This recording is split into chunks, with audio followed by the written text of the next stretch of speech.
নমস্কার, আমার নাম মর্ষিদত্ত প্রাপ্তি। আমি একটা কবিতা আবৃত্তি করব। আমার মা লিখেছে সাজিদকে নিয়ে। সকলে বলে যাবেন কেমন হয়েছে। কবিতার নাম অন্ধকারে সাজিদ, লেখায় আমার মা, পাঠে আমি অর্চিদত্ত। টানা অন্ধকারে ঘন্টার পর ঘন্টা ছোট্ট সাজিদ নলকূপের অন্ধকারে ঠান্ডা মাটির ভেজা গর্তে ধুক ধুক করছিল শেষ নিঃশ্বাসটা।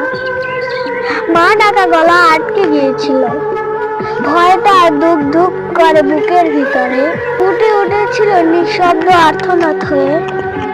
ক্ষুধা তৃষ্ণা শুকিয়ে যাচ্ছিল শরীর, চোখে জমা ছিল অবসন্ন ঘুমের কুয়াশা। কিন্তু বারবার মন বলছিল মা আসবে, মা আসবে, ডাকবে। এই আশাই তাকে টেনে রেখেছিল শেষ মুহূর্ত পর্যন্ত। চারিদিকে মাটি, শ্বাস নিতে কষ্ট, বুক ভারী অন্ধকার। তবু ছোট্ট প্রাণটা লড়ছিল, হাঁটুর উপরে নেমে আসা পাহাড়ের মতো। সে বাঁচতে চেয়েছিল, হাসিটা ফিরিয়ে দিতে পৃথিবীকে। শেষে যখন শরীরটা আর পারেনি, নিঃশব্দে ভেঙে গেল শিশুর শব্দ। তবু মাটির নিচে চাপা পড়ে রইল একটা শেষ আশা, একটা ছোট্ট কালো ধরার স্বপ্ন মায়ের কোলে ফেরার।